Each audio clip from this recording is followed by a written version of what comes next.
आज मैं जो बातचीत करना चाहता हूँ एक सवाल से, एक सोचने वाली चीज है कि आज जिन चीजों के दरमियान हम रह रहे हैं, जिन चीजों को हम इस्तेमाल कर रहे हैं, वो 100-150 साल पहले तो नहीं थी। मिसाल के तौर पर आप गाड़ी पे आते हैं, मोटरसाइकिल पे आते हैं, आप जो है घर पे एयर कंडीशनर इस्तेमाल कर रहे हैं, फ्रिज इस्तेमाल कर रहे हैं, ओवन इस्तेमाल कर रहे हैं, सोलर लाइट इस्तेमाल कर रहे हैं, इवन बल्ब इस्तेमाल कर रहे हैं। अनगिनत चीजें गिनते जाएं तो खत्म नहीं होती। लेकिन ये कहां से आई हैं? 150-200 साल पहले तो नहीं थी। Where they have got the existence? एक वक्ती तौर पर सोचने की कोशिश करें कि बेटे ये कहां से आई हैं? Where they have come?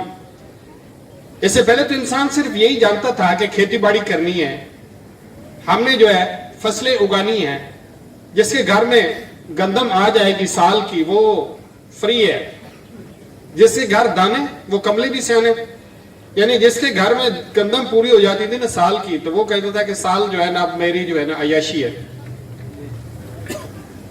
अच्छा, उस वक्त तो सिर्फ यही चीजें थी, लेकिन ये सारी कहां से आई हैं? इतनी चीजें in the bulk we are using, बेटे where they have got the existence। इस सिलसिले में एक किताब का मैं जिक्र करना चाहता हूं, साइंस ऑफ गेटिंग रिच। अमीर होना जो है, this is not the art, this is science. और जब हम साइंस कहते हैं तो इसका मतलब होता है कि उसके कंक्रीट प्रिंसिपल्स हैं, उसके कंक्रीट स्टेप्स हैं कि इंसान को अमीर बनने के लिए कोई खास किस्म का मैकेनिज्म है। This is a science. जिस तरह mathematics is a science, physics is a science, getting rich is a science. Certain इसके प्रिंसिपल्स हैं। ये किताब बहुत पहले लिखी गई थी, 1910 में लिखी गई। वेलेस डी वेलेट इनके राइटर हैं, और इस शख्स ने उस वक्त ये किताब लिखी थी। आज भी लोग इसको बड़े ध्यान से, शौक से पढ़ते हैं बेटे। तो उसका सवाल यहीं से स्टार्ट होता है कि ये चीजें कहां से आ रही हैं। वो कहते हैं कि हम इंसानों की नफ्सियात में कोई चीज घुस गई है कि दुनिया के अंदर ये नेमतें, ये रिसोर्सेज महदूद हैं, इसलिए हम छीनने की कोशिश करते हैं।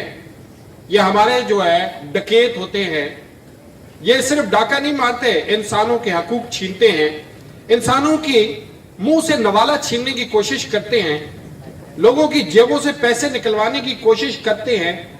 दे आर स्केर्सिटी माइंडेड लोग। इनके ज़हन में है कि दुनिया के रिसोर्सेज महदूद हैं, अगर ये रिसोर्सेस मोहम्मद ले जाएगा तो मेरे पास तो कुछ नहीं बचेगा, अगर वो ले जाएगा तो मेरे पास कुछ नहीं। उसने कहा कि नहीं, where these things are coming. ये दुनिया के अंदर एक मादा है, अनयूटिलाइज्ड मादा है। इंसान उसको तख्लीक में ला सकता है, तख्लीक में ले आ सकता है। बेटे मैं कई चीजों का यहां जिक्र करता हूं। एक क्वांटम फिजिक्स के ऊपर अभी प्राइज दिया गया है, बात शायद लंबी न हो जाए, तो उन्होंने कहा ये मादा जो है बेसिकली इसके अंदर भी शऊर है। ये मादा जिसको हम कहते हैं, it also has the conscience. उसका देखा गया है कि अगर कुछ पार्टिकल्स आ रहे हैं, स्क्रीन के ऊपर गिर रहे हैं, अगर आप उनको देख रहे हैं, ऑब्जर्व कर रहे हैं, तो किसी और तरह बिहेव करते हैं, और नहीं ऑब्जर्व करते तो किसी और तरह से बिहेव करते हैं। कैसे पता चला यार उनको? अब ये पता चलता है कि this matter is unutilised matter. ये कायनात के अंदर अल्लाह ताला ने बड़ा रख दिया है और हमारे ऊपर दिया है कि आप इसको यूज करें, आप इससे क्रिएट करें।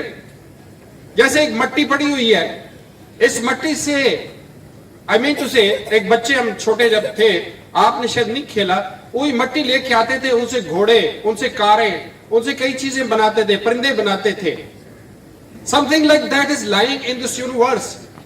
और हम जो है इंसान उनको यूज करके नई नई चीजें क्रिएट कर रहे हैं। इसलिए हमें ये नहीं सोचना चाहिए कि कोई ले गया तो मेरे लिए क्या बचा। लो, तेरे लिए बहुत कुछ बचा हुआ है, तेरे लिए इतना कुछ बचा हुआ है कि तेरी सोचों से भी बाहर है। हमें जो है स्केर्सिटी माइंडेड होने के बजाय abundance minded होना चाहिए। that this world is full of resources, I am to utilize them।